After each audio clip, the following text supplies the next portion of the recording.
If you know the word globalization, and too often we tend to focus on this economic perspective, given the fact today, post the pandemic, everyone, and should we say, including every single leader of the countries, are very concerned about this economic projection for the future. How should we understand this relationship between what is happening today in the geopolitical ring and also this economic ties at this moment? But meanwhile, when we talk about this geopolitical change, we also need to pay attention to the word authoritarianism.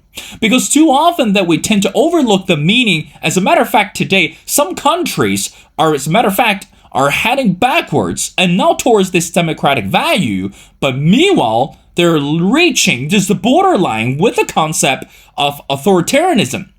You might be familiar with a country such as Pakistan, Bangladesh. Again, those countries, they're not strangers to the world, and also they're also generating much greater noises when we talk about the word authoritarianism today. So that's why today is crucial. Not only we need to talk about the definition, and also we need to analyze how the history can also contribute to what's happening today. Well, ladies and gentlemen, it's my great honor to invite our distinguished speaker, and who is Professor Ayesha Jalal. Again, Professor Jalal is a Mary Richardson Professor of History at Tufts University. Well, Professor Jalal, and welcome to The Missing Piece. Thank you. Well, Professor, again, initially when I discovered you, because this amazing article that you wrote, which is entitled The Colonial Legacies of Authoritarianism in South Asia, I want to get to the question right away. Within this article, within this writing that you mentioned, this is what you wrote, and I quote, "Colonial rule was notable for extractive institutions, paraphernalia of laws to preserve order, measures for social engineering, and deploying varying levels of coercive power against subject populations." Again, we are looking at the year of 2023, and again, as we mentioned before, we'll look at the country of Bangladesh, we'll look at the country of Pakistan.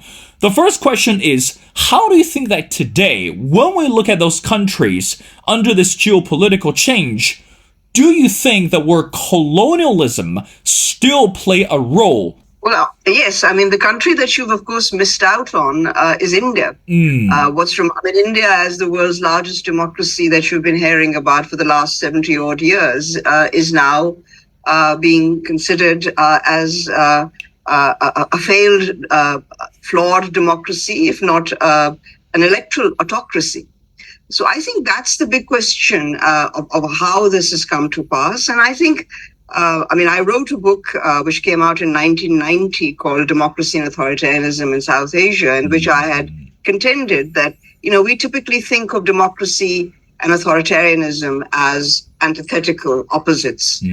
But in point of fact, they really are two ends of the same spectrum of the struggle between resistance and dominance and resistance. So the more dominant you are, the more authoritarian a structure of state, the more there is resistance, the more democratic it is. So it's an ongoing battle. So these are not sort of battles that are ever over. And the other sort of implicit comment that I had was that all states in the world do have an element of what I call covert authoritarianism. Overt authoritarianism is when you basically throw out all democratic norms into the wastepaper basket and become overtly authoritarian. But covert authoritarianism is inherent in every state insofar as state structures are meant to also impose law and order in addition to extractive purposes. But maintenance of law and order, albeit in the name of the well-being of the citizenry, is part and parcel of that.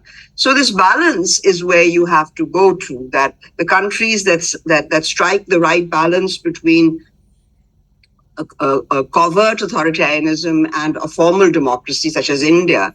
India is a story of a successful procedural formal democracy, but it's an open question to what extent India is a substantive democracy, by which I mean a democracy that does meet the concerns of the ordinary citizens, those who vote every 5 years. Are they also able to make an impact on on economic policy? Frequently they can't. All they have is the priceless power of the vote. that they can use to vote in a favorite government and vote out an unpopular government. But beyond that, how much power do they really possess? So I think that the authoritarianism inherent in especially post-colonial state apparatuses is what I was referring to when I talked about South Asia. And there's no question that India was successful in establishing a procedural formal democracy. And we've never heard the end of that. But now what we're seeing even in India is a reversal, it would seem, to more overt authoritarianism, albeit in the cloak of a democratic polity, because the current government is elected.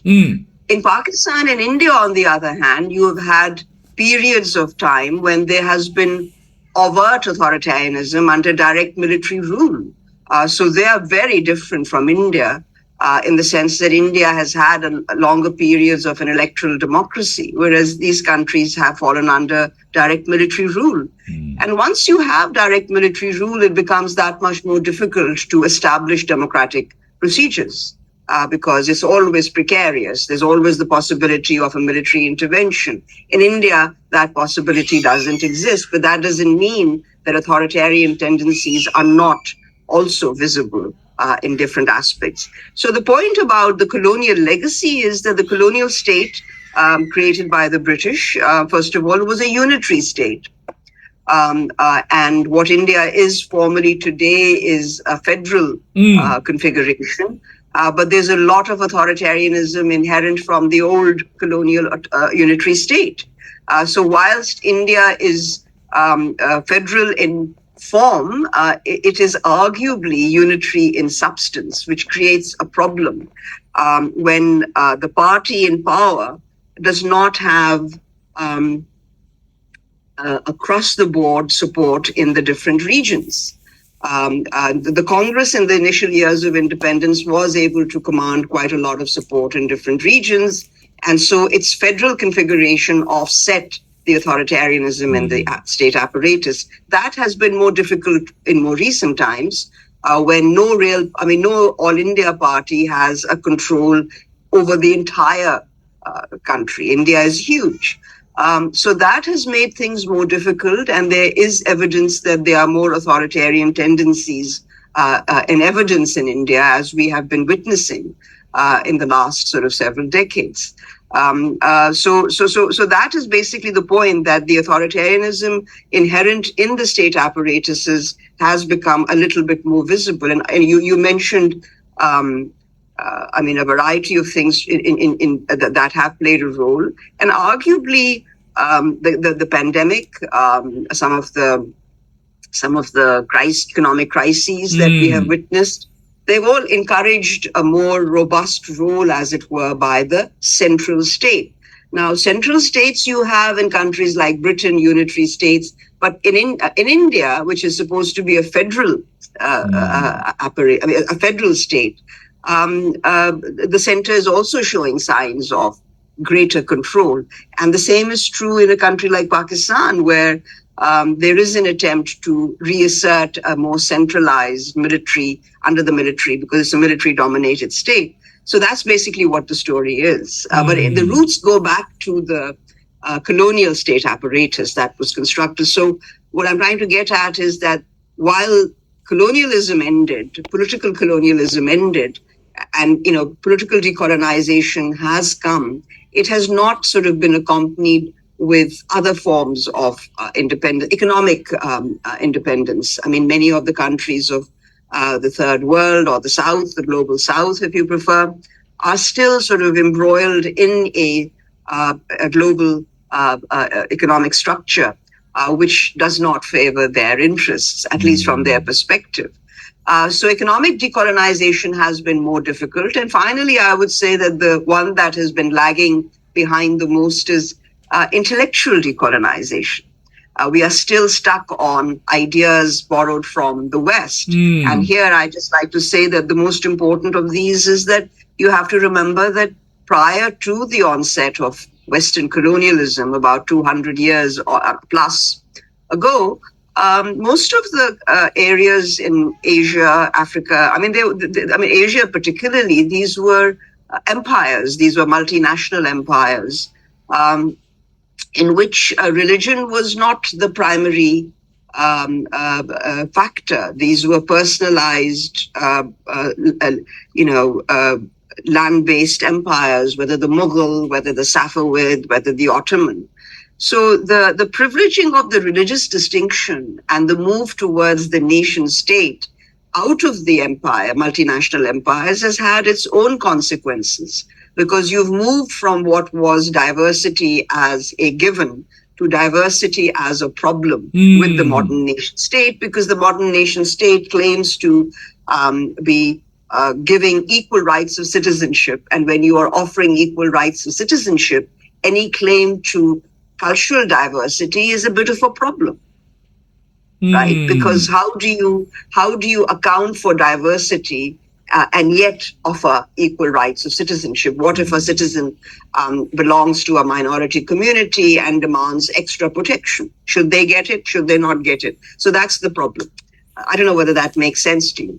Of course, Professor. Again, before we bring India into our conversation further, I really want to talk about something that you mentioned quite stunning, which is related to this military power. Again, we look at today, not only in Pakistan, but also in many other countries, that military today had much greater power when we talk about the word democracy. Again, Professor, you might agree with me that under the military rule, the word democracy, or should we say the definition of democracy, can be distorted one way or another. And that really brings me to the next question, again, going back to the article. Professor, from your perspective, number one, how should we understand the rising crisis for those countries who are currently being governed and ruled by the military power? And that's number one. And number two, does that mean that the countries who are ruled by the military, they're drawing themselves away from the word democracy? As a matter of fact, they're pushing themselves either intentionally or unintentionally towards authoritarianism. Again, we talk about the citizens today. There's no doubt that the voices among the average citizens matter. No one would like to be stagnant, and no one would like to live under what we call the dictatorship. But it's rather ambiguous to draw the line between authoritarianism and also living this tyranny, etc. So again, going back to the first two questions. Number one, why do you think the rising military type of government it's happening today? And number two, does that mean these type of government are placing themselves away from democracy and also intentionally or unintentionally pushing themselves towards authoritarianism? Your thoughts?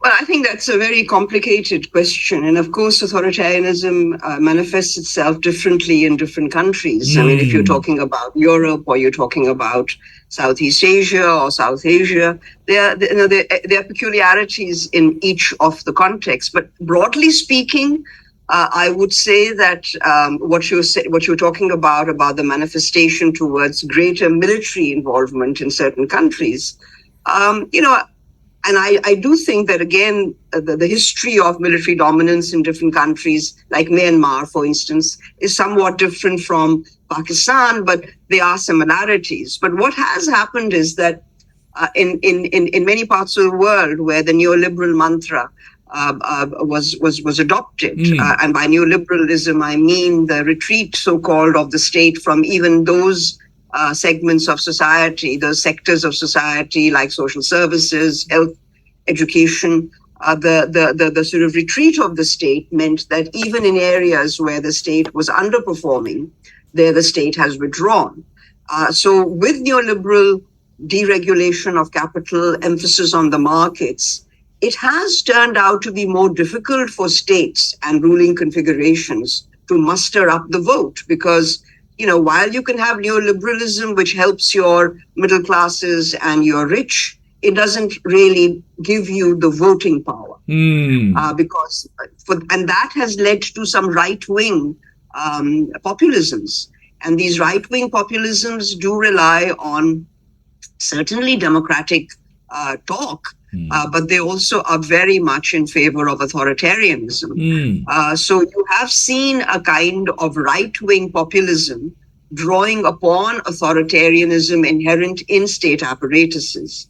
So we have seen this on the rise in the last sort of several years, and it's happening not just, as I pointed out, in countries with long histories of military involvement, but lo and behold, even a country like India, which has had a long history of a procedural formal democracy, which I believe is better than direct military rule, is sort of lapsing into that kind of authoritarianism that is inherent in the state apparatus. But in some ways, you can say it's more dangerous because this is authoritarianism with a legitimized.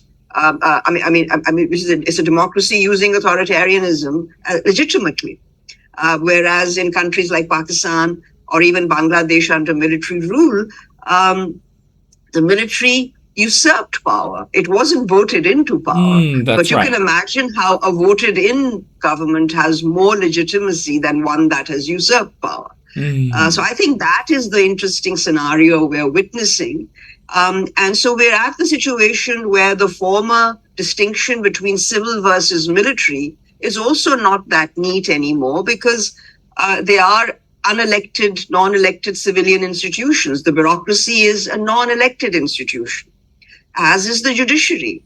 And they too play a role in a country like Pakistan. The military, there's the president, there's the prime minister, and there's the judiciary. So there's a quartet. So the balance, if you're going to strike a balance between elected and non-elected and measure that as democracy and the extent of the democracy, you'll see that these institutions who are non-elected institutions are weighing in much more. So that is what I mean by authoritarianism. That is the public has less and less say. You have curbs on the press. That's right. And this has been happening not just in countries like Pakistan, but across the board. Combined with economic, we've had economic sort of disasters globally. Then the pandemic. I think you can go back to 9/11. After 9/11, there was a perceptible increase in authoritarian tendencies globally, justified on grounds of security.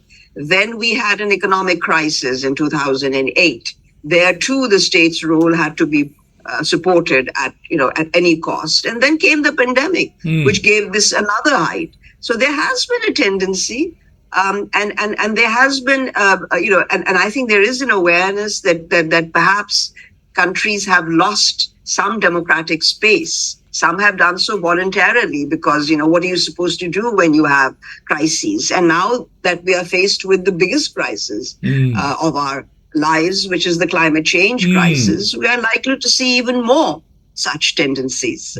So I think this is just a question of recognizing where we are at and what we have to do to try and bring back the balance somewhat.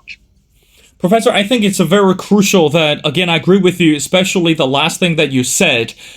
It's important that we need to understand where we are before actually understand or project. Yeah, that's right. Not only what you do, and also how you're able to get things done. I think sometimes we tend to put the cart before the horse. But anyway, let's talk about India. Again, Professor, within the article, number one, for so long that I cover the news about India, we always put democracy and India together. But meanwhile, that if I'm not mistaken, that today, I think you mentioned in this article, correct me if I'm wrong, that India today is rather famous for two legitimate principles. And again, number one is democracy, and number two is the word development. So again, Professor, secularism has also been very much an Indian claim that it is a democratic secular country. I was going to ask you that. Now, Professor, again, from your perspective, what is the distinction between what we called modern democracy and compare with the original definition of democracy? And again, because when we look at, number one, I understand periods are different. we're living different times. But again, some experts believe, I guess we'll say, when the world is getting better, or when the world is getting, we'll say, bigger, the word democracy is supposed to be more transparent or supposed to be much easier. But somehow we look at the country of India, the word democracy, again, even we put in the period of colonialism, it's more ambiguous. It's more, what we'll say, it's less clear to the public, it's less clear to the world. So, Professor, you're the expert. What is happening in India today, and what is the definition for what you called a secular democracy? Go ahead. I think India, as I've suggested, democracy and authoritarianism are not opposites; they are interlinked. So what I'm trying to argue that the best way to understand India is that India was successful in establishing a procedural democracy, but that didn't mean that authoritarian tendencies disappeared. So to give you an example, from the very outset of India's post-independence career, there were parts of India where there was overt authoritarianism. Northeast, for instance, for the longest spell of time, there was, India had a formally elected center, a federal center, but in different regions there was authoritarian rule. So that has always coexisted. What we have witnessed in more recent times is, first of all, a shrinkage of the kind of support an All India party like the Congress enjoyed in the initial decades. The BJP is trying very hard to replace it and has been successful, but it can't be said that it has a stretch of support all over India. It has a support in central India, but it needs support in the south. It needs support in the east. So what I'm trying to get at is that you have seen in more recent times more reliance on the authoritarian features of the state as well in India. And the more a political party is unable to exercise power because it is facing resistance, the more it will be tempted to use authoritarianism. So authoritarianism is always there at your, at your beck and call if you're in power. And it's up to you. When you feel threatened because there's resistance, you are likely to use more authoritarianism. So it is a part of a game that India is going through, a process that India is going through, where because there are many political parties opposed to the BJP, there is a tendency on the part of the BJP to want to rely on the authoritarianism that's inherent within the state apparatus, right? To fix the parties. Now the battle is on, Will.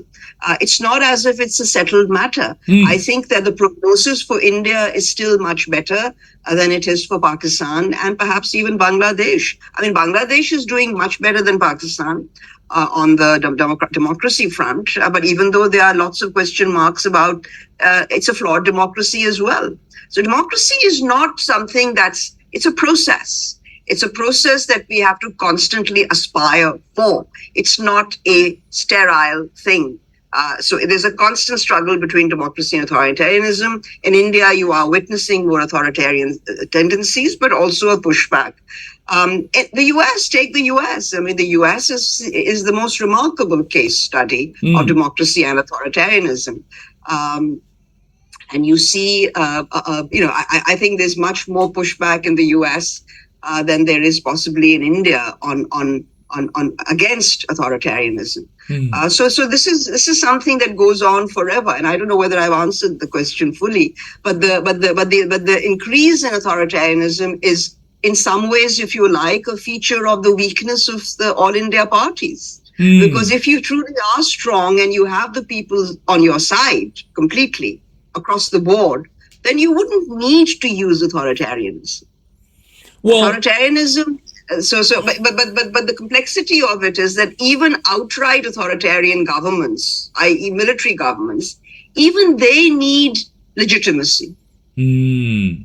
Well, again. And so I think That's the case in point of many authoritarian regimes in Southeast Asia, that they do have legitimacy of sorts. Otherwise, they couldn't rule. That's right, Professor. I mean, again, I was going to say you're right, because of the leaders that they are not confident, or they can be too confident among the voters. I mean, again, not only that, U.S. is a good example. You think about it. If whoever is going to be the president for the 2024, right now, that no one is certain. All the candidates, from the liberal and from the conservative and from the middle or the third party, no one is certain that the voters are 100% on their side. And so that's why today we begin to see the most, again, what we say, expected, but meanwhile, should we say, unexpected political polarization. Professor, I got two more questions before letting you go. Let's talk about the nation of Bangladesh. Again, you're the expert on India, and also we talk about Pakistan. But these days, we don't get a lot to hear or a lot of discussion on Bangladesh. Can you help us with a better understanding? I think you will be. There are elections scheduled for January. And you might know that in the previous elections, the main opposition party, the BNP, the Bangladesh National Party, it's been at daggers drawn with the other main party, the current ruling party, the Awami League, run by Hasina Wajid, headed by Hasina Wajid. So they've been at daggers drawn for decades. But the last election, sadly, was boycotted by the BNP. Now, when an opposition party, a major opposition party, boycotts elections, the legitimacy of the political setup is called into question. But despite that fact, the Awami League obviously was able to win because there was no opposition, and has been able to do fairly well on the economic front, despite the pandemic. And what is more, Bangladesh has been done remarkably well on social indicators. It's actually doing better than Pakistan, and in some instances, even India, on social indicators, on gender questions, on women's employment. So I do think that Bangladesh has been impressive, and that has certainly helped the Awami League. But with the main opposition party in opposition, overtly in opposition. Only a few days ago, there were demonstrations on the streets. There's also a problem with the somewhat late trial of those involved in the massacres of 71, when certain collaborators of the Pakistan army carried out atrocities, and for decades they were not booked, but they were booked more recently, and some have died, and so there's a lot of opposition there with the religious groups, Jamaat-e-Islami of Bangladesh. So there's a lot of friction now, and the tendency of the current incumbent to use authoritarian tendencies is on the increase. Yet, to Bangladesh's credit, unlike Pakistan, which has simply lapsed into military authoritarianism, Bangladesh has kept the formalities of a democratic process, but a flawed one, because the main opposition party boycotted the last election. Now, it remains to be seen whether in January an election will be held where the main opposition party, the BNP, will contest. So the lack of legitimacy conferred to a system also results in a kind of invitation to more authoritarianism, because clearly Hasina Wajid has the democratic sanction, but the main opposition party doesn't accept it. So what can she do? She has to use authoritarian tendencies to survive. Absolutely, Professor. Well, again, ladies and gentlemen, it's my great honor to speak to Professor Ayesha Jalal. Again, Professor Jalal, it's a Mary Richardson Professor of History at the Tufts University. I strongly encourage everyone go online, connect with Professor Jalal through social media. Of course, that to really go into her latest article, which is entitled "The Colonial Legacies of Authoritarianism in South Asia." Well, Professor Jalal, thank you so much for your time. Again, it's always been a pleasure. We really enjoy the conversation and also appreciate Thank you. your analysis and feedback. Thank you so much for doing this.